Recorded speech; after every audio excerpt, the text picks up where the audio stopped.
اعوذ باللہ من الشیطان الرجیم بسم اللہ الرحمن الرحیم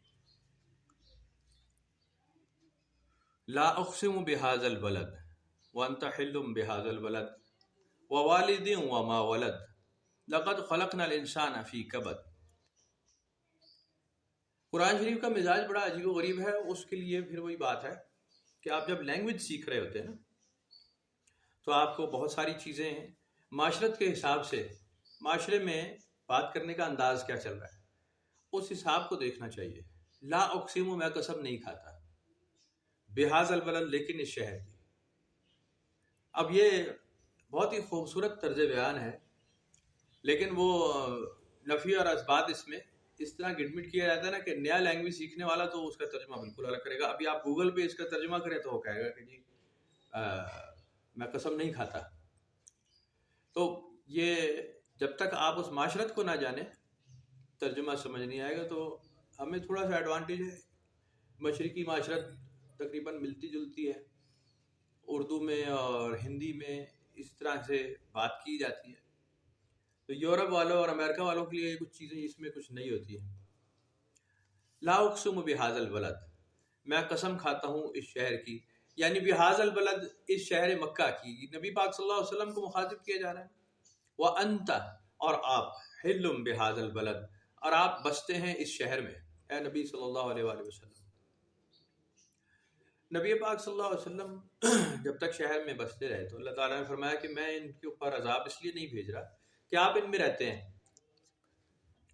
اور جب نبی پاک صلی اللہ علیہ وسلم کی ہجرت ہو گئی مدینہ شریف کی طرف تو اللہ تعالیٰ نے ان کو وارننگ دی، مکہ والوں کو۔ قرآن شریف میں لکھا ہوا ہے کہ اب تو آپ بھی ان میں نہیں رہتے، تو کیا انہیں اب ڈر نہیں لگتا کہ اب تو عذاب آنے میں کوئی دیری نہیں ہے؟ اب اگر میں انہیں پکڑنا چاہوں تو اب تو کوئی بات بھی نہیں، اب تو آپ ان میں نہیں رہتے، پہلے تو آپ ان میں تھے تو ہم مہربانی کر رہے تھے۔ وَأَنْتَ حِلٌّ بِهَذَا الْبَلَدِ، آپ بس رہے ہیں اس شہر میں۔ وَوَالِدٍ وَمَا وَلَدَ، اور میں قسم کھاتا ہوں باپ کی اور اولاد کی، یعنی رشتہ داریوں کی۔ لَقَدْ خَلَقْنَا الْإِنسَانَ فِي كَبَدٍ، ہم نے انسان کو ایسا بنایا ہے کہ وہ مشقت میں پڑا رہنے کو پسند کرتا ہے، مشقت میں پڑا رہتا ہے۔ ابھی جیسے محفل سے پہلے بات کریں، ایک بڑا ڈیزاسٹر انسان میں پیدا ہو گیا جب سے معلومات میں اضافہ ہوا ہے نا لوگوں کی، اور میڈیا تیز ہوا ہے، شعور بڑھے ہیں، تعلیمات کا نظام، تعلیمی نظام بڑھ گیا، تو بڑی تیزی کے ساتھ انسان میں یہ ایک بات، ایک شعور ڈیولپ ہو گیا ہے کہ جی میری زندگی کا کوئی مقصد نہیں ہے، کوئی اچیومنٹ نہیں ہے، کوئی ٹارگٹ نہیں ہے، کوئی مخصوص، کوئی خاص، کوئی قابل ذکر مقصد نہیں ہے زندگی کا۔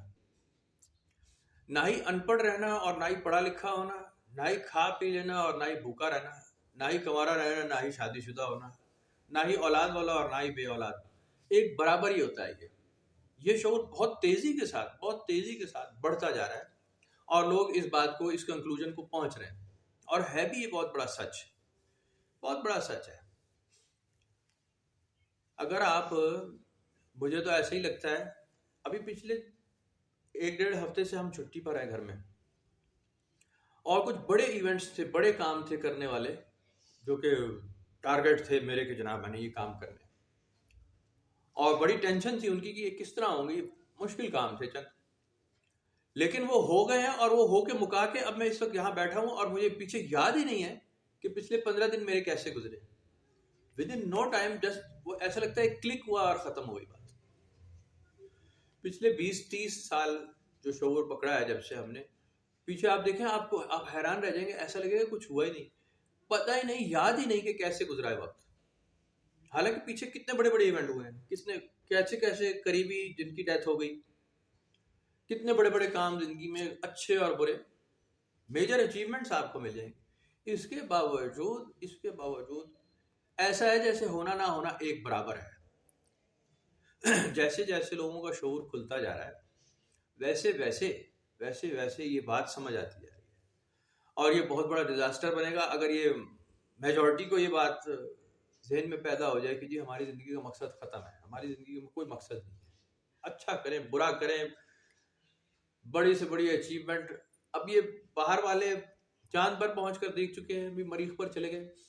بنیادی طور پہ آپ ان کی ڈیبیٹ سنیں، ان کے پروگرامز دیکھیں یورپینس کے امریکنس کے، جو کچھ کام سو کالڈ کر رہے ہیں تو اچیومنٹس، ان کے باتوں سے بھی آپ کو پتہ چلے گا کہ جی وہ سیٹسفائیڈ نہیں ہے. انہیں پتہ چل گیا کہ جی جا کر بھی کوئی فرق، کوئی مسئلہ نہیں ہے، کوئی فائدہ نہیں. اس کے باوجود، اس سارے حقیقت کے باوجود، لقد خلقنا الانسان فی کبد، بنایا ہم نے انسان کو ایسا کہ وہ پھر بھی مشقت کرنا چھوڑتا نہیں ہے. مشقت میں، تکلیف میں، تنگ دستی، تنگی اٹھانے کو وہ بڑا کمال سمجھتا ہے، بڑی کامیابی کی دلیل.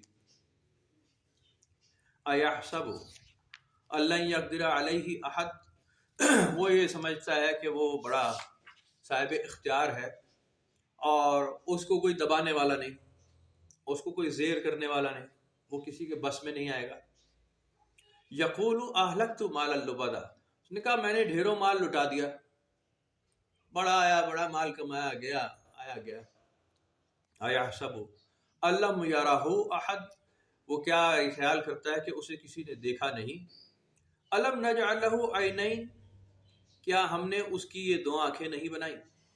ولسانا وشفتین، اور اس کو زبان دی اور اس کو دو ہونٹ دیے. وہدیناہ النجدین، اور ہم نے دکھا دی اسے دونوں راہیں نمایاں کر کے، یعنی گمراہی کا راستہ بھی اور خیر کا راستہ بھی. فلاقتحم العقبہ وما ادراک ما العقبہ فک رقبہ او اطعام فی یوم ذی مسغبہ یتیما ذا مقربہ او مسکینا ذا متربہ. پھر وہ داخل نہیں ہوا عمل خیر کی دشوار گھاٹی میں. اور آپ کیا جانتے ہیں اے نبی صلی اللہ علیہ وسلم، آپ جانتے ہیں وہ گھاٹی کیا ہے؟ یعنی فک رقبہ، کسی تنگ دست کو غلامی کی قید سے آزاد کرا دینا. اب پہلے تو ایسا ہی ہوتا تھا نا عرب معاشرت میں، اور وہ پہلے جتنی بھی سویلائزیشنز تھی اس میں انسانوں کی خرید و فروخت ہوتی تھی، اور مسلمانوں میں بھی ایک طویل عرصہ یہ کام رہا ہے. اس کی میں نے وجہ پہلے بتائی ہے آپ کو کہ نبی پاک صلی اللہ علیہ وسلم کی بعثت کے بعد بھی آپ کی، یعنی مدینہ شریف میں آپ کے ہولڈ قائم ہو جانے کے بعد بھی غلاموں کی خرید و فروخت والا سلسلہ رہا.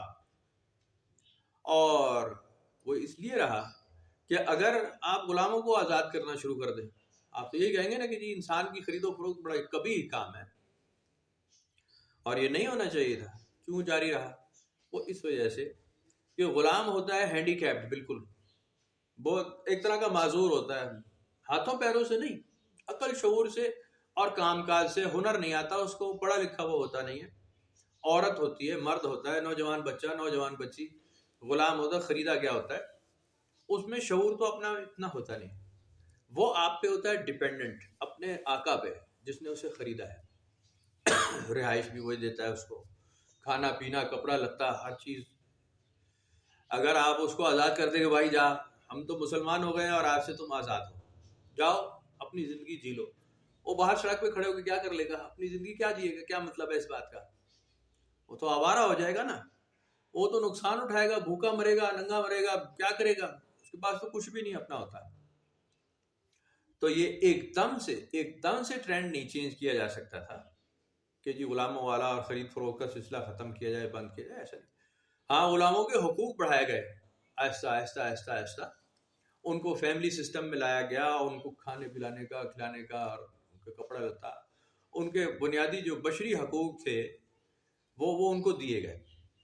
ان کی زندگی کو، ان کے سٹینڈرڈ آف لائف کو بہتر کیا گیا، ان کو پڑھایا لکھایا گیا، آہستہ آہستہ شعور پکڑا. اور ان کو پھر یہ نبی پاک صلی اللہ علیہ وسلم صحیح احادیث اور صحابہ کرام سے مروی روایات ہے کہ انہوں نے غلاموں کو آزاد کر دیا اور انہوں نے کہا کہ جی ہم آپ پہ کوئی اب اجارہ داری نہیں ہے ہماری، آپ آزاد ہیں. اس کے باوجود وہ غلام چھوڑ کر پھر گئے نہیں. انہوں نے کہا جی ہم پھر بھی یہیں رہنا، آپ کے پاس ہی رہنا پسند کرتے ہیں. انہوں نے کہا آپ کی مرضی ہے، یہاں رہنا ہے، بسم اللہ، کہیں اور جانا ہے تو ہماری طرف سے پابندی ختم ہے آپ پر.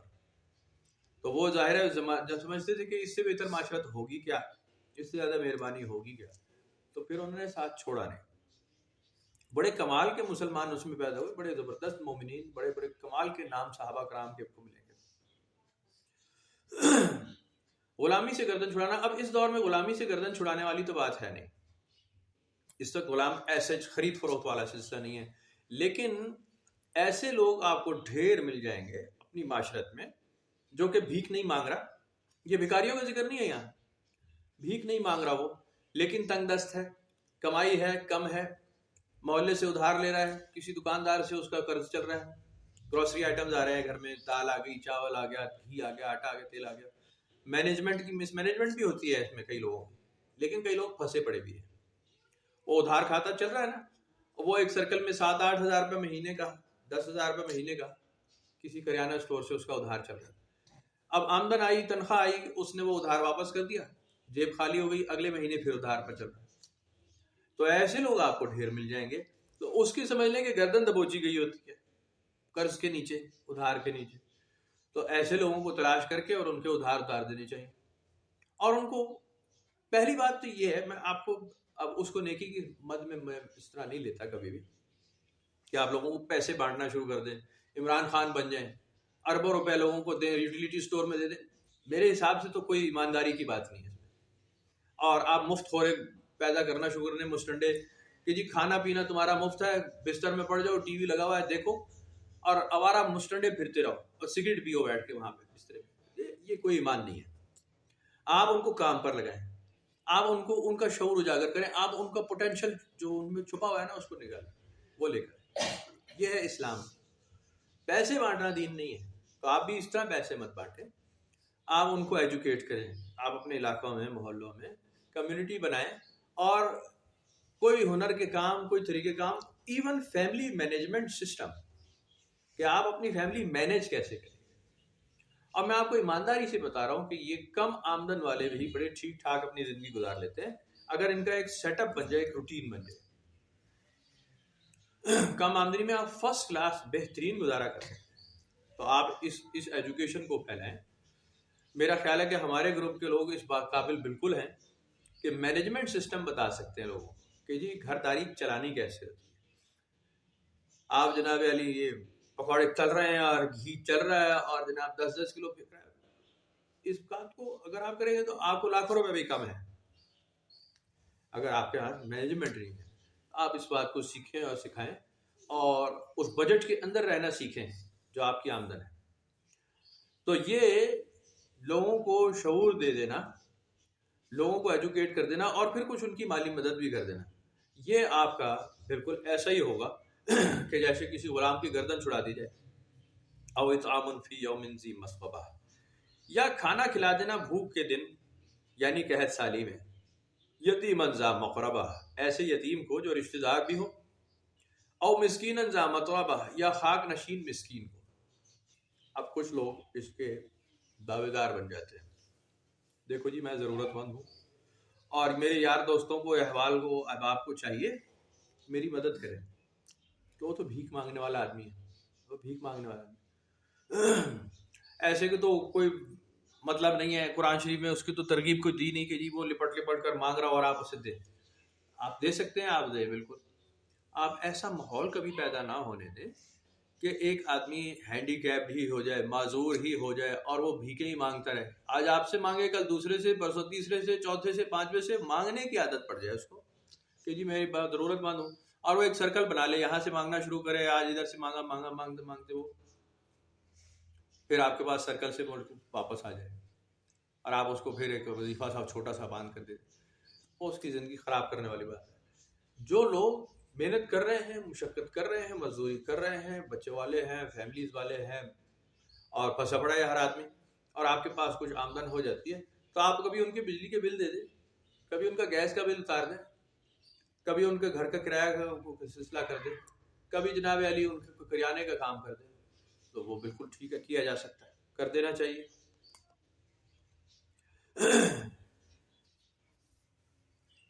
یتیموں اور مسکینوں کا تو ویسے ہی بہت ہی یعنی مائنوٹلی ان کو دیکھ لینا چاہیے کہ جناب کوئی مسئلہ نہ ہو ان کے ساتھ.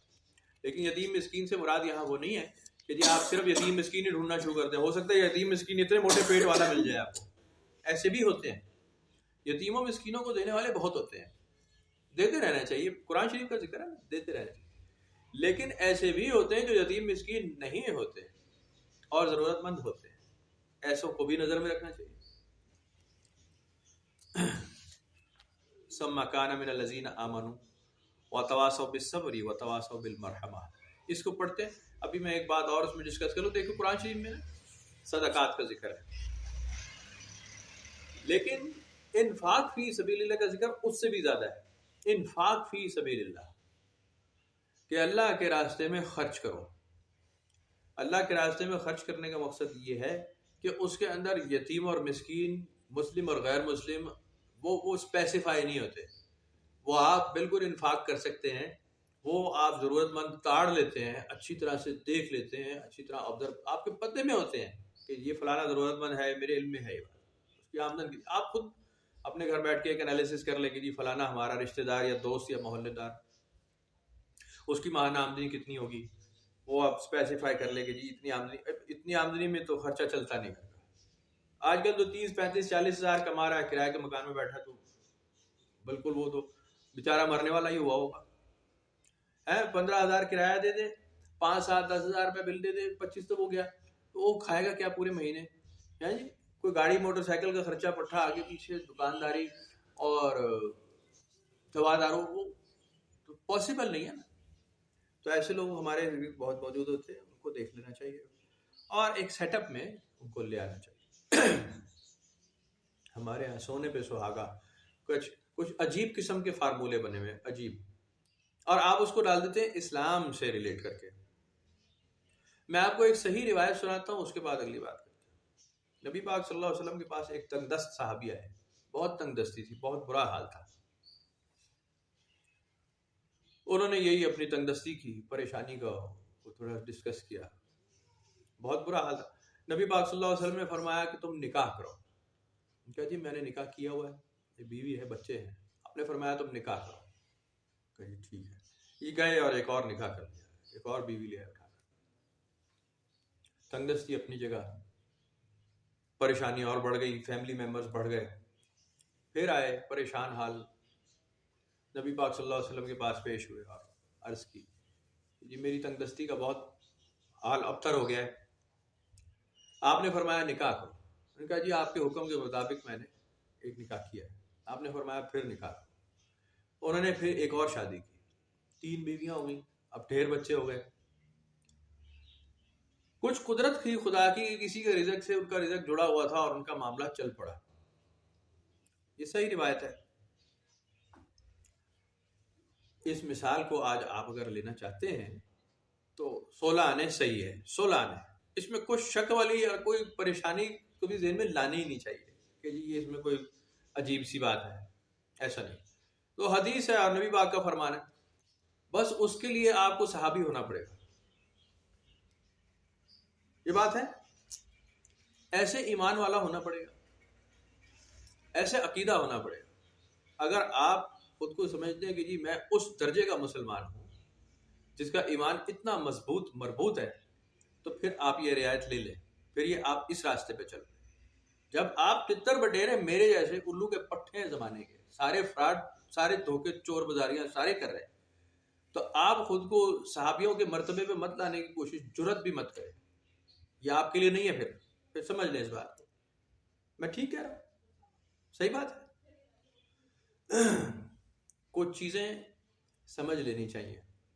تو قرآن شریف میں کسے کہا جا رہا ہے، احادیث میں کس کو کہا جا رہا ہے، کس مرتبے کا آدمی تھا جسے کہا گیا، اس کا مرتبہ، اس کی شان دیکھیں، اس بات کو سمجھیں اور پھر اس کے اوپر عمل کرنے کی طرف جائیں. میرے اور آپ کے جیسا آدمی جو ہے نا تتر بٹیر، جو الٹا سیدھا سارا ہی کچھ کر چکا ہے، جس نے کوئی تمیز لحاظ رکھا ہی نہیں ہے جی. لیکن آپ کہیں گے استغفر اللہ سی تیری قدر نہیں. لیکن میں تو اپنی بات کر رہا ہوں، میں نے تو بہت کم لحاظ رکھے ہیں، بہت بد لحاظیاں زیادہ کی ہیں. تو وہ میں معاملے میں ان میں وہ رعایتیں میں نہیں لے سکتا. انفاق فی سبیل اللہ، یسألونک ماذا ینفقون، یہ آپ سے پوچھتے ہیں نبی صلی اللہ علیہ وسلم کہ ہم کیا خرچ کریں اللہ کے راستے میں. قل العفو، قل العفو، اے نبی صلی اللہ علیہ وسلم انہیں بتائیں کہ جو تمہاری ضرورت سے زیادہ ہو. تو ابھی تو آپ ہر چیز پہ کہیں گے یہ تو ساڑھی اپنی ضرورت دی چیز ہے جی، رکھ دے ادھر کام آج سے. آپ میں کسی کی بات نہیں کر رہا، میں اپنی بات کر رہا ہوں کہ اس وقت ہمارے گھر میں اتنی غیر ضروری چیزیں موجود ہیں اور کئی سال سے ہیں جنہیں میں بھول چکا ہوں. لیکن جب ان کو اٹھا کے پھینکنے کی طرف آتا ہوں تو لگتا ہے یہ تو ضروری ہے، اس کو رکھ دیں، اسے رکھ دیں، یہ کام آئے گا، یہ کام کیا، ابھی نہیں دینا کسی کو۔ میں آپ کو ایمانداری کی بات بتا رہا ہوں، پچھلے ہفتے بھی شاید یہ بات ہوئی، میری الماری میں کئی کپڑے ایسے ہیں جو میں نے کئی سال سے پہنے ہی نہیں، صرف نکالے جاتے ہیں اور رکھے جاتے ہیں، بوریاں رکھتے ہیں، ابھی گرمیوں کے کپڑے آ جائیں گے نا تو ایز اٹ از تھبے کے تھبے واپس رکھ دیے جائیں گے، اور گرمیوں کے اس میں آ جائیں گے۔ گرمیوں میں بھی کچھ ایسے کپڑے ہیں جو میں نے پہنے کبھی نہیں، کئی سال سے نہیں پہنے، لیکن پڑے، جب دیکھو اٹھا کے کہنے نہیں یہ تو اچھا ہے، یہ نہیں کسی کو دینا، واپس طے کر کے۔ یہ میری ضرورت سے زیادہ کی چیزیں ہیں، لیکن ایمان چونکہ بودا اور کمزور ہے، گھٹیا گرا ہوا دماغ ہے، ایمان نہیں ہے، اس لیے ہم اس بات کو قل العفو میں نہیں لے جاتے، یہ تمہاری ضرورت سے زیادہ ہے، اس کو شعور کو پیدا کرو، واپس رکھ۔ بے حساب چیزیں اس طرح سے آپ کو اپنے ہاؤس ہولڈز میں اپنے ارد گرد مل جائیں گی جو آپ کی ضرورت سے زیادہ ہوتی ہیں اور موجود ہوتی ہیں آپ کے پاس، اور کئیوں کے پاس بالکل نہیں ہوتی، بیڑا غرق ہوا ہوتا ہے، دے دینی چاہیے۔ تو یہ ایک ایکسرسائز ہے جو کہ کنٹینیوٹی میں کی جاتی ہے۔ اس کا طریقہ کیا ہے؟ وہی حضور صلی اللہ علیہ وسلم والا، صحابہ کرام والا، کہ وہ ضرورت سے زیادہ کو تو کیا، وہ تو ضرورت کی چیزیں ہی دے دیتے تھے۔ پھر بات تو یہی ہے نا کہ مرتبے اور ایمانیات وہ بہت ہی اعلیٰ عرفہ ہوتی جاتی ہے آدمی کی، جتنی اعلیٰ عرفہ ہوگی اتنا ہی وہ پاک صاف ہوتا جائے گا مال متا سے، ضرورت سے۔ تو ایمان والوں میں سے جو ہیں وہ ایک دوسرے کو نصیحت کرتے ہیں صبر کی، اور ایک دوسرے کو نصیحت کرتے ہیں رحمت کی۔ اولئک اصحاب المیمنہ، یہ ہیں دائیں ہاتھ والے لوگ، کہ ان کے نام اعمال ان کے دائیں ہاتھ میں دیے جائیں گے۔ والذین کفروا بآیاتنا ہم اصحاب المشأمہ، جنہوں نے انکار کیا ہماری آیتوں کا، یہ لوگ ہیں بائیں ہاتھ والے۔ علیہم نار مؤصدہ، ان پر آگ چھائی ہوئی ہوگی، یعنی یہ نافرمانوں کا ذکر ہے۔ سورہ البلد، سورت نمبر 90 آج ہم نے پڑھ لی، آئندہ انشاءاللہ سورہ الشمس پڑھیں گے۔ جتنا بھی آپ اپنی زندگی میں جتنا بھی پیورٹی لانے کی کوشش کر لیں، جتنا بھی، اس کے باوجود انسان کا ایک رخ زیادتی والا رہتا ہے، اس کا ایک راستہ کھلا رہتا ہے جہاں پہ وہ زیادتی کرنے والا رہتا ہے۔ اب آپ کئی لوگوں کے مطابق، جتنے بھی اس وقت محفل میں ہم لوگ بیٹھے ہیں بدھ سمیت، ہم لوگ کئی لوگوں کے مطابق جہنمی ہیں۔ ہم نے ان کے ساتھ وہ برائیاں کی ہیں کہ ہم انشاءاللہ ان کے مطابق جہنمی ہیں، جہنم میں ہی جائیں گے، اللہ تعالیٰ ہمیں پکڑ لے گا، ایسی بات ہے۔ اور میرے اور آپ کے مطابق کئی لوگ جہنمی ہیں، قرب و جوار میں، اگلے دوالے، آگے پیچھے بے شمار لوگ میرے ایمان اور میرے پختہ عقیدے کے مطابق ایسے کرتوتوں والے ہیں جو جہنمی ہیں، اور وائس ورثہ، وہ ہمیں جہنمی سمجھتے ہیں۔ تو ہم کسی نہ کسی کی نظر میں ہر وقت ہمہ وقت جہنمی ہیں۔ آپ کو کیا لگتا ہے کہ اگر آپ کے خلاف 100 200 150 200 ووٹ آل ٹوگیدر اتنے ہو جائیں گے آپ کے خلاف ووٹ، رشتہ داروں کے قرب و جوار میں، محلے داروں میں، اتنے ووٹ تو قیامت کے دن اکٹھے ہو جائیں گے آپ کے خلاف، جو یہ ووٹ کاسٹ کریں گے کہ اس کو جہنم میں ڈالیں؟ ایسا ہوگا؟ اتنے تو ہو ہی جائیں گے آرام سے، 100 سے کم تو کسی کے بھی نہیں ہوں گے۔ تو آپ کو کیا لگے گا رزلٹ کیا آئے گا اگر آپ کے خلاف 100 ووٹ ڈال دیے جائیں، اس کو جہنم میں ڈالا جائے، تو آپ کا رزلٹ کیا آئے گا؟ آپ لاکھ نمازی پرہیزگار آگے پیچھے دوسرے تیسرے ہوں، لیکن جو عوام کی رائے ہوگی، ووٹ کاسٹ ہوگا، اور آپ کے خلاف جو شکایتوں کے ڈھیر ہوں گے، کیا وہ نہیں ہوں گے، پیش کیے جائیں گے؟ وہ ہوں گے لازمی۔ اور اگر 100 یا 100 سے زیادہ، اور کئی کو تو ہزاروں سے زیادہ، تو اس کا رزلٹ تو پھر آئے گا لازمی، اور آپ بھی کسی نہ کسی جگہ ووٹ کاسٹ کرنے کھڑے ہوں گے اور کسی کے خلاف ووٹ دے رہے ہوں گے کہ جی یہ جاتی جڑی ہے نا، میں تمہیں دسنا جی اصل جڑی گل ہوئی سی ہے، آپ ادھر اصل بات بتانے کے لیے آپ بھی کھڑے ہو جائیں گے۔ یہ شور اتنا ہوگا نا، شور اتنا ہوگا جس کا قرآن شریف میں اور حدیث میں تو بڑا تفصیل سے ذکر ہے، اتنا شور ہوگا کہ کان پڑی آواز سنائی نہیں دے گی، اتنا شور۔ یہ میرا اور آپ کا ہی شور ہوگا، فرشتے اور اللہ تعالیٰ تو شور نہیں کر رہے ہوں گے، ان کی آواز کا تو شور نہیں ہوتا، انسان کا شور ہوگا، ایک دوسرے کے خلاف ووٹ کاسٹ کرنے کا. ایک دوسرے کے حق میں تو شور کوئی نہیں مچاتا. اب تو مچاتے ہیں آوے آوے، لیکن وہاں آوے آوے والا شور نہیں ہوگا. وہاں کوئی نواز شریف عمران خان کا لڑائی تو ہے نہیں. وہاں تو لوگوں کے خلاف ووٹ دینے والوں کا شور ہوگا کہ انسان کو کسی طرح جہنم واصل کیا جائے. اس نے ہمارے ساتھ زیادتی کی تھی، آج کا دن ہے، آج اسے پکڑا جائے، اس نے بہت زیادتی کی. اس طرح کے کام بہت سارے ہوں گے اور اس سے بچنے والے بڑے کمال کے لوگ ہوں گے. آپ اگر جنگل بیابان میں بھی رہنے والے ہیں نا، بالکل ہی یعنی فار فلنگ کسی نالے کھڈے کھائی میں غار میں گھسے ہوئے ہیں، تب بھی آپ کے خلاف ووٹ آف نو کانفیڈنس ہوگا کئی لوگوں کا. ایک درویش تھا، پنڈت تھا. پنڈتوں میں بھی درویش ہوتے نا، تو وہ بھی کہیں پوجا پاٹ کرنے نکل گیا. کوئی دو چار بچے تھے، بیوی تھی، لیکن وہ بس اس کو کہیں کسی بڑے گرو جی نے کہیں گیان دے دیا. ایک گیانی جی جو ہے وہ چلے گئے کسی تبت چہارم پر بیٹھ گئے اور خوب ریاضت کی، تپسیا کی اور ڈھیر لگایا. اور جب تپسیا مکمل ہو گئی ان کی تو یہ پھر ذرا شہر کی طرف آئے. ڈھیلا ڈھالا لباس، یہی جوگیانہ لباس پہنا ہوا ہے، اور جناب ہاتھ میں وہ کاسا، ایک ڈنڈا، اور صدائیں دینی شروع کی ایک روٹی مل جائے. اتفاق سے گھومتے پھرتے بھول بھال گئے تھے، تو جس دروازے پہ کوئی صدا لگائی نا، تو وہاں ان کی بیگم ہی بیٹھی تھی. بیگم پہچان گئی کہ یہ ہمارے ہی پتی پرمیشور ہیں. اب جناب علی اس نے کہا ذرا ٹھہر جاؤ بابا جی، تمہیں تو ابھی تمہارا بندوبست کرتے. یہ گیانی جی تھے، بیٹھ گئے دروازے پر کہ جی خوب ابھی حلوہ مانڈے آ رہے ہیں. وہ اٹھائی گرم گرم چمٹا لے کے اور خوب مارنا شروع کیا گیانی جی کو، پنڈت جی کو. کہ یہ کیا کر رہی ہے؟ اس نے کہا کہ میں ہی تیری جورو ہوں. کیا میں ہی تیری دنیا تھی بس اکیلی؟ تو منڈلاتا پھر رہا ہے مستنڈا، آرام سے عبادت بھی کر کے آ گیا اور جناب اس وقت مانگ بھی رہا ہے. میرا کیا اور میرے بچوں کا کیا؟ اس ذمہ داری کو اٹھانے والا تو کون تھا؟ تو نہیں تھا کیا؟ تیری تپسیا میں ہی بھنگ کر رہی تھی، تیری عبادت کے راستے میں میں تھی. تو میں مثال کا مطلب کچھ اور ہے. میں یہ سنا اس لیے رہا ہوں کہ اگر آپ کہیں کسی پہاڑ غار میں بھی ہوں گے نا اور حساب کا ٹائم آ جائے گا، تو آپ کے خلاف بھی کئی ووٹ نکل آئیں گے جو آپ کی اس ریاضت عبادت کو برا کہیں گے کہ یہ اس کا حق نہیں بنتا تھا کہ یہ عبادت ریاضت ہی کرے. تو بہرحال اس طرح کا کوئی بھی آپ کو نہیں ملے گا جس کے خلاف ووٹ دینے والے نہ ہوں. یہ بڑا سخت کام ہے، بڑا سخت کام. اس میں سارے نام انبیاء علیہ السلام کے خلاف ووٹ دینے والوں کی ایک بڑی تعداد ہوگی. تو انہیں جھوٹا کہتے ہوں گے وہاں پر بھی، سب کچھ دیکھ لینے کے بعد بھی. آج بھی جھوٹا کہتے ہیں نا لوگ، انبیاء کو جھوٹا کہنے والے لوگ موجود ہیں. نبی پاک صلی اللہ علیہ وسلم کو جھٹلانے والی کتنی بڑی قوم ہے، کتنی بڑی تعداد ہے لوگوں کی. تقریباً 6.5 ارب لوگ ایسے ہیں جو غیر مسلم ہیں.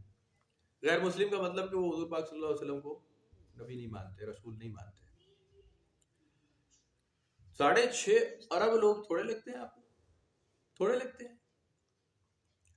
عیسیٰ علیہ السلام کو جھٹلانے والوں کی بہت بڑی تعداد موجود ہے. موسیٰ علیہ السلام کو جھٹلانے والی ایک بہت بڑی تعداد دنیا میں موجود ہے. بڑے بڑے ناموں کو جھٹلانے والے بڑی تعداد میں موجود ہیں. ہم تو کسی گنتی کے لوگ نہیں ہیں، ہم تو کسی کاؤنٹنگ میں آتے ہی نہیں. تو ہمیں تو یہ پکا پتہ ہونا چاہیے کہ جی ہمارے خلاف تو جو ہمارے خلاف ووٹ ہیں وہ بہت زیادہ ہوں گے. یقیناً اللہ تعالیٰ انصاف قائم فرما دے گا، اور اگر انصاف کے پیمانے بڑے سخت ہوئے تو ہو سکتا ہے پھنسی جائیں. لوگوں کی بات سچی ہو جائے کہ جی وہ ان کی بات ٹھیک ہے، ان کی بات میں دم ہے، آپ کی دلیل کمزور ہے اور ان کی بات ٹھیک ہے. ایسا ہو سکتا ہے. اس میں کوئی ایسا بعید از قیاس کوئی چیز نہیں ہے. آپ ہو سکتا ہے ایسا. توبہ کرتے رہنی چاہیے، پناہ مانگتے رہنا چاہیے. یہ بات بتا اس لیے رہا ہوں کہ انسان کو کوئی گمان نہ رہے، کوئی فخر نہ پیدا ہو کہ جی میں تو بخشا ہی جاؤں گا لازمی. جو کہ مسلمانوں کو اور خاص طور پہ پاکستانیوں کے کان میں آ کے فرشتوں نے بات بتا دی کہ تم بخشے ہوئے لوگ ہو سارے کے سارے. پتہ نہیں کس وقت رات میں دن میں کہیں فرشتوں کی بہت بڑی فوج لگتا ہے ادھر آئیے 27ویں شب کو، اور پاکستانیوں کے کان میں خاص طور پہ بتایا کہ تم نے کچھ نہیں کرنا، ویلیاں مارنی، اور تم بخشے گئے لوگوں سارے کے سارے۔ پتہ نہیں کسی وقت ہوا ضرور ہے ایسا، کیونکہ ہمارا پکا ایمان اس میں بہت ہے۔ تو ڈرنا چاہیے اور بچنا چاہیے، اتنا آسان کام نہیں ہوگا۔ انفاق فی سبیل اللہ بڑی سخت بات ہے، قل العفو بہت سخت پیمانہ ہے، بہت سخت پیمانہ ہے کہ تمہاری ضرورت سے زیادہ جو کچھ بھی ہے وہ تم دے دو، اور اگر نہیں دیں گے تو آج کا سبق آپ نے پڑھ لیا ہے کہ تمہارے معاملات میں ضرورت مند موجود ہی نہیں تھا، تم غلام کی گردن آزاد کراتے ہی نہیں تھے، تم یتیم کو اس کا مال پہنچاتے ہی نہیں تھے، بھوک والے دن کھانا کھلاتے ہی نہیں تھے، مساکین کا معاملہ تمہارے سامنے آیا ہی نہیں تھا۔ یہ کئی چیزیں ہیں جو اللہ تعالیٰ نے موٹی موٹی باتیں بتا دی، موٹی موٹی باتیں، لیکن اس کے علاوہ بہت ساری ذیلی چیزیں ہیں، سب کیٹیگریز، جس میں انسان کے معاملات دوسرے انسان سے ہیں، اور وہ بڑے سخت ہوں گے، بڑے سخت ہوں گے۔ اس میں اللہ تعالیٰ نے آپس میں کہہ دینا کہ نہیں مٹ لو تم، انسان آپس میں دوسرے سے نمٹ لے، خوب جھگڑے کر لو اچھی طرح۔ وہ اسی لیے 50,000 سال کا میرا خیال ہے ایک دن رکھا ہے، کہ ہماری گنتی کے حساب سے 50,000 سال اور اللہ تعالیٰ کی گنتی کے حساب سے ایک دن، تو وہ بھی ناکافی رہ جائے گا جب جھگڑے شروع ہوں گے انسانوں کے دوسرے انسانوں کے ساتھ۔ جھگڑے رزلٹ اس کا پھر بھی نہیں آئے گا، 50,000 سال بحث ہوتی رہے نا، رزلٹ نہیں آئے گا۔ تو بہرحال ان چیزوں کو ہمیشہ اس لیے ذہن میں رکھنا چاہیے کہ یہ وقت آنے والا ہے، لازمی یہ وقت ضرور قائم کیا جائے گا۔ قرآن شریف میں کئی بار بڑی سختی کے ساتھ، بڑی دلیل کے ساتھ اللہ تعالیٰ نے لکھا ہے کہ وہ حساب کا وقت، وہ حساب کا دن، وہ آئے گا لازمی، اور تم جان لو کہ وقت قریب ہے۔ تم دیکھتے ہو کہ شاید دور ہے، وہ نراہ قریبا، لیکن ہم دیکھ رہے ہیں کہ وہ وقت قریب ہے۔ کون سا آدمی ایسا ہوگا جو کہے کہ جی میرے ہاتھ سے زیادتی نہیں ہوئی؟ کون سا آدمی ایسا ہو سکتا ہے؟ پاسبل نہیں۔ تو اس بات کو یاد رکھیں اور کہتے رہے کہ ہاں میرے ہاتھ سے زیادتیاں ہوئی ہیں، اور اللہ تعالیٰ ہی بخشے تو بخشے، باقی تو کوئی دوسرا معاملہ نہیں۔ میں جب بھی کوئی بات کرتا ہوں ایک عام آدمی والی بات کرتا ہوں، ایک عام آدمی والی بات، کسی عالم فاضل کی دلیل والی، کسی مفسر کی وہ آپ تقریر نہیں سن رہے ہوتے، نہ دیکھ رہے ہوتے، کہ جی کوئی حافظ قرآن بیٹھا ہے یا کوئی مفسر بیٹھا ہے یا کوئی بڑا حضرت صاحب بیٹھا ہے، ایسی کوئی بات نہیں ہے۔ عام آدمی کی طرح عام آدمی والی بات۔ اثر یہ تب کرے گا، آپ اگر یہ ویڈیو دیکھ رہے ہیں اور یا پھر میری بات سنتے ہیں، اگر آپ کو کسی جگہ پہ کسی سٹیج پہ ایسا لگے کہ بالکل یہی بات تھی جو میرے ذہن میں تھی، بالکل ایسی بات میرے اپنے ذہن میں بھی تھی، تو پھر سمجھ لیں پیغام آپ تک پہنچ گیا، بات آپ تک پہنچ گئی۔ اگر آپ کہیں گے یار یہ تو چول ہی ماری ہے، یہ تو بات سمجھ میں آئی ہی نہیں، تو پھر پیغام آپ تک نہیں پہنچا، پھر بودھی بات ہوگی، پھر کمزور بات ہوگی۔ فینٹاسٹک باتیں،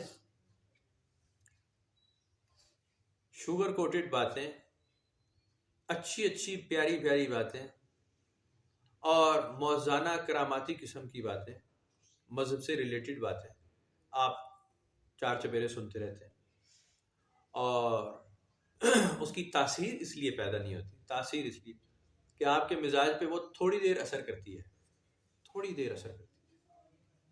فینٹاسٹک بات جو ہوتی ہے نا، جب آپ کسی کے ہوا میں اڑنے کی بات سنتے ہیں، کہ اب ہمارے یہاں بھی ایسے بہت سارے پیدا ہو گئے جنہوں نے بہت کوشش کی کہ صحابہ کرام میں سے بھی کچھ ایسی پرسنالٹیز کہیں سے مل جائیں جن کا ہم یہ کہہ سکیں کہ جی وہ ہوا میں اڑتے تھے، یا پانی پر چلتے تھے، یا پھونک مارتے تھے کھانا آ جاتا تھا۔ بڑی کوشش ہے پورے عالم اسلام کی کہ کسی طرح ایسی پرسنالٹیز کہیں سے مل جائیں، جہاں تک ملتی ہیں ہم ضرور لگا دیتے ہیں۔ فینٹاسٹک باتیں تلاش کرنے کی عادت ہے، کیونکہ باقی مذاہب کے ساتھ جو مقابلہ چل رہا ہے وہ سخت ہے، وہاں تو ڈھیر ہیں۔ عیسیٰ علیہ السلام بھائی آپ کے سامنے ہیں، وہ تو چلتے تھے پانی کے اوپر، مردے کو زندہ کر لیتے تھے، اور کوڑیوں کو ٹھیک کرتے تھے، اور کھانا منگوا لیتے تھے، اور وائن بنا لیتے تھے، پانی شراب بنا لیتے تھے۔ تو یہ ڈھیر سارا معاملہ ہے۔ اب ادھر ہندوؤں میں چلے جائیں تو آپ ہیلپ لیس ہیں، پھر تو وہ ڈھیر معاوضات لگے ہوئے وہاں پہ، ہوا میں ہی اڑنے والے ہیں، سارے ہی ہوا میں اڑنے والے ہیں، زمین پہ چلنے والے تو بہت تھوڑے ہیں وہاں۔ کراماتی قسم کی چیزیں ہیں. ہوا میں اڑنے والے تو سب کے سب ہیں. اشارہ کیا، یہ کیا، تیر چلایا، وہ 200 500 1000 تیر ہو گئے، فوراً ڈھیر لگ گیا. اب مسلمانوں میں آپ ڈھونڈتے پھریں گے ایسا ملے گا. یہاں تو یہ ہو رہا ہے کہ جی آمنے سامنے کھڑے ہیں، تلوار سامنے، ایک نے مارا، چاہے وہ صحابی تھے، لیکن صحابی کو جب لگا تو ان کا بازو کٹ کے الگ ہو گیا. وہاں کوئی معجزہ کرامت نہیں ہے، ایسا نہیں ہے. کئیوں کی گردنیں اتر گئی، مشرک نے مار دیا، صحابی فوت ہو گئے، شہید ہو گئے. حملہ ہوا غزوہ احد میں، نبی پاک صلی اللہ علیہ وسلم زخمی ہو گئے، آپ کے دندان مبارک شہید ہو گئے. یہاں تو نیچرل بات آپ کو ملے گی. یہاں معجزہ نہیں ملے گا کہ جی فرشتوں کی تعداد آ گئی، ایسی تیسی تمہاری تیری تیروں کو روک لیا، یہ کیا وہ کیا. ایسا نہیں ملے گا. ایسا ملتا ہے؟ ایسا نہیں ملتا. یہاں پہ ایک سیدھی سادی جو پریکٹیکل بات ہے نا وہ آپ کو ملے گی. تو آپ بھی کسی کرامتی معجزاتی، اب یہ یہاں پہ تقریریں جو ڈھیر لگی ہوئی ہیں ہمارے خاص طور پہ جو اہل سنت والجماعت ہیں اس میں بڑے شد و مت سے آگے بڑھتے ہیں. پتہ نہیں کیوں بڑھنا چاہتے، کیوں ٹیک لگانا. اور ایسی باتیں لوگ سننا بھی پسند کرتے ہیں. تو وہ معذرت کے ساتھ مجھ سے، میرے منہ سے نکلتی نہیں، بڑا مشکل ہے، ایسا نہیں ہو سکتا. تو روکھی سوکھی بات ہی ہوگی. بات پھر وہی عرض کروں گا کہ اگر آپ کو بات سن کر ایسا لگتا ہے کہ یہ بات میرے دل میں تھی، یہ میرے اپنی دل کی بات ہے، ایسا ہی ہے، تو پھر آپ تک پیغام ٹھیک پہنچ رہا ہے. اور اگر ایسا نہیں ہے تو پھر آپ فینٹاسٹک قسم کی تقریریں سننا شروع کر دیں. جی ابھی میں پتہ نہیں کس نے مجھے وہ ویڈیو بھیجی تھی، میں نے دیکھی تھی کہاں، تو اس میں نماز پڑھنے کا ٹھیک طریقہ بتایا جا رہا تھا. کسی نے پوسٹ لگائی تھی، کس نے لگائی تھی پوسٹ یاد ہے؟ ہاں وہ ہمارے اسکول کی ٹیچرز نے لگائی تھی. تو اس میں کوئی 100 سے زیادہ باتیں تو ایسی تھیں جس کی وجہ سے نماز کے دوران اگر آپ کر لیں تو نماز نہیں ہوگی. سجدہ کرنے کا ٹھیک طریقہ، رکوع کرنے کا ٹھیک طریقہ، قیام کرنے کا ٹھیک طریقہ، نیت باندھنے کا ٹھیک طریقہ، فلانا یوں کیا، فلانا یوں کیا. اور اگر آپ نے نہیں کیا تو پھر آپ کی نماز نہیں ہوگی انشاءاللہ. انشاءاللہ کہنا بھول گئے، وہ اللہ کرے گا آپ کی نماز نہیں ہوگی. کہہ دینا چاہیے تھا، کیونکہ پھر میرے جیسے آدمی کی تو کوئی نماز نہیں ہوئی بھائی، سوال ہی نہیں. پھر اگر اتنی ہی سختی ہے اور ایسے ہی تھا تو میری تو ہر نماز میں کوئی 300 400 غلطیاں تو ہیں ہی ہیں. پھر تو ساری کی ساری ہی رہ گئی ہیں، پھر تو ہوئی نہیں. تو فرمان جاری کرنے والے کا بھی کوشش یہی تھی کہ پترو تہاڈی نماز ہوئی کوئی نہیں. اصل روزہ بھی تہاڈا ہویا کوئی نہیں، وہ لوٹانے ہی پہن کے سارے نہیں لوٹا سکتے، لاؤ کفارہ لے کر آؤ، 60 مسکینوں کا کھانا لاؤ ہماری مسجد میں، ہماری مسجد میں لے آؤ. چلو مسجد میں نہ لاؤ، ہمارے مدرسے میں لے آؤ. وہ ہمارے بھی ایک وہ قریبی ہیں، مدرسہ چلاتے ہیں. میں بیٹھا ہوا تھا مسجد میں، وہ جمعہ پڑھاتے ہیں. تو بڑے کمال کا ٹیکنیکل جملہ انہوں نے کہا، یہ دیکھو بھائی آپ اپنے جو ہے وہ عید کی نماز تھی، انہوں نے کہا جی فطرانے والا یہ جھولی الگ آ رہی ہے اور صدقات خیرات زکوٰۃ کی جھولی الگ آ رہی ہے، دیکھو مکس نہ ہو جائے، تاکہ مکس نہ ہو جائے. میں تمہیں ابھی بتا رہا ہوں کہ یہ جو ہے یہ مدرسے میں رہنے والے بچوں پر استعمال ہوگا، صدقات خیرات زکوٰۃ، اور یہ جو باقی ہے فطرانہ یہ دیگر امور میں استعمال ہوگا. دیگر امور انہوں نے تفصیل سے بتایا. لیکن مسجد کی تعمیر کے لیے اگر آپ نے دینا ہے وہ الگ ہوگا، وہ الگ ہے. تو مزے کی بات ہے ان کی فیملی مسجد میں ہی رہتی ہے. انہوں نے سچ بولا کہ میں اپنے بچے دلاسا میں تو دس دیتا، میں ممبر تے بیٹھ کے تو سچی گل دسی. تو ٹھیک کہہ رہے تھے نا، مسجد میں رہنے والا آدمی کیا کرے، وہ اتنا بونگا ہوتا ہے، اتنا الو کا پٹھا ہوتا ہے وہ، کہ وہ مسجد میں ہی رہتا ہے، وہ کام کاروبار نہیں کرتا. وہ کہتا ہے میں جو نماز ہی پڑھا سا بس، کام کاروبار والا نہیں ہوتا. میجورٹی ایسی ہے کہ وہ کہتے ہیں مسجد سے ہی کھائیں گے انشاءاللہ، میری بیوی بچے ادھر ہی رہیں گے. چھت پہ بیویوں کو بیڑا غرق کر کے تباہ کر کے اولاد کو تباہ کیا ہوا ہوتا ہے. بیوی باہر نہیں جا سکتی ساری زندگی، پتہ لگتا ہے کہ میں 30 سال سے تو سیڑھیاں نہیں اتری، ہر وقت نیچے نمازی ہوتے ہیں. تو میرا شوہر تو مولوی ہے، وہ تو کہتا ہے بے پردگی ہو جائے گی. میں کبھی کہیں سے گول گپے کھانے بھی نہیں گئی، میں تو کہیں سے سوڈا پینے بھی نہیں گئی. اس کا بھی دل ہوگا کہیں، اس عورت کا سوال پوچھے گی یا نہیں قیامت کے دن کہ اس کا کیا قصور تھا کہ اس کو مسجد کی چھت پہ آپ نے باندھ کے رکھ دیا. بہرحال وہ ان کے مسئلے ہیں. تو اس طرح بہت ساری چیزیں آپ کو مل جائیں گی جو کہ آپ کو شک میں ڈالنے والی ہوں گی کہ آپ کی نماز روزہ نہیں ہو رہا، عبادت گزاری ریاضت نہیں ہو رہی، اس بات کو اپنے ذہن سے نکال پھینکیں۔ آپ جیسے عبادت کریں گے عبادت ہو جائے گی، ختم بات۔ آپ کی اگر نیت ٹھیک ہے، آپ کے دماغ میں ہے کہ میں عبادت کے لیے کھڑا ہوں، ختم ہو گئی بات، آپ کی عبادت ہوگی لازمی۔ جیسے مرضی پڑھی ہے آپ نے، جیسے مرضی، جتنا پڑھا گیا ہے بس پڑھانے والے نے اتنا ہی آپ کو پڑھایا ہے، آپ کی عبادت ہو گئی۔ مت شک لائیں کبھی بھی کسی مولوی کی کسی بات میں مت آئے۔ اگر ایسا ہوتا، اگر ایسا نہیں ہے جو میں بات کر رہا ہوں، اگر ایسی بات نہیں ہے تو اس کے اوپر قرآن شریف میں ایک آیت تو ہوتی، ایمان والو فلاں فلاں کام ہے، اگر تم نے کیا تو تمہاری نماز نہیں ہوگی۔ آپ نے کوئی ایسی آیت پڑھی ہے قرآن شریف میں؟ کوئی ایسی آیت دیکھی ہے آپ نے کہ آؤ ایمان والو میں تمہیں بتاؤں کہ نماز کے دوران اگر تم نے یہ حرکت کی تو تمہاری نماز نہیں ہوگی؟ آپ فوراً کہیں گے احادیث میں اس کا تفصیل سے ذکر ہے، بالکل ہے، بالکل ٹھیک ہے، نبی پاک صلی اللہ علیہ وسلم نے بتایا ہے، وہ بتانا جانتے ہیں، وہ سکھانے کے لیے آئے ہیں، ان کی شان ہے، ان کی ذات ہے، ان کا بڑا پن ہے، وہ جیسے مرضی کریں۔ میں کیا چیز، میری کیا اوقات، مسجد کے مولوی کی کیا حیثیت کہ وہ کسی کی نمازیں ٹھیک کرائے گا؟ اس کی کیا حیثیت؟ وہ نبی اللہ بن گیا، وہ رسول اللہ، ایسی تیسی اس کی سالے کی۔ احادیث میں موجود ہے، آپ زیادہ سے زیادہ ترغیب کر سکتے ہیں کہ بھائی جان یہ نماز کا طریقہ ہے، بس ٹھیک ہے۔ آپ یہ نہیں کہہ سکتے کہ آپ کی نماز نہیں ہوئی، نہیں، ایسا کوئی بات نہیں ہے۔ ہر ایک کا شعور ہے، ہر ایک کا دماغ ہے، وہ اپنے شعور سے باہر نہیں نکلے گا۔ ڈھیر حدیثیں اس کے اوپر بھی ہیں کہ ہر ایک آدمی اپنے اپنے شعور کے حساب سے، اپنی اپنی سوجھ بوجھ سمجھ کے حساب سے عبادت کرتا ہے، کام کرتا ہے، کاروبار کرتا ہے، نفع اٹھاتا ہے، نقصان اٹھاتا ہے، اپنی سوجھ بوجھ سے کرتا ہے۔ حضور سیدنا عمر فاروق اور حضور سیدنا عثمان غنی مقرب ترین صحابہ کرام ہیں حضور پاک صلی اللہ علیہ وسلم۔ حضور سیدنا عمر فاروق رضی اللہ تعالیٰ عنہ کا جو مزاج تھا وہ ذرا سخت گیر تھا، اور آپ کے متعلق جو ہسٹری بتاتی ہے وہ یہ ہے کہ آپ کاروبار میں انتہائی ناکام رہتے تھے، ہمیشہ کاروبار نہیں چلتا تھا، آپ کا کاروبار نہیں چلتا، خرید و فروخت آپ لوگ آپ سے کرتے ہی نہیں تھے۔ آپ کبھی بازار میں کھڑے بھی ہو جائیں کچھ بیچنے خریدنے، لوگ آپ سے سودے بازی نہیں کرتے تھے، پتا تھا وہی لڑائی ہو جائے گی، تو کام کاروبار آپ کا ایسے نہیں چلتا تھا۔ دوسری طرف حضور سیدنا عثمان غنی کا مزاج ایسے تھا کہ آپ جہاں کھڑے ہوتے تھے کاروبار چلتا تھا۔ پہلی ہجرت کی حبشہ میں کاروبار شروع کیا، کاروبار چمک گیا، ٹھیک ٹھاک کامیاب ترین تاجر۔ پھر واپس مدینہ شریف آئے، وہاں کاروبار شروع کیا، کامیاب ترین تاجر مشہور ہو گئے۔ دونوں قریب صحابہ کرام ہیں، دونوں کے اپنے اپنے مرتبے ہیں، دونوں کی اپنی اپنی شان ہے۔ مزاج میں زمین آسمان کا فرق ہے، مزاج میں۔ اب حکومت دیکھیں تو حضور سیدنا عمر فاروق سے زیادہ مضبوط حکومت کسی کی نہیں تھی، سختی، ڈنڈے کا زور، فوجی نظام، وہ آخر تک فتوحات۔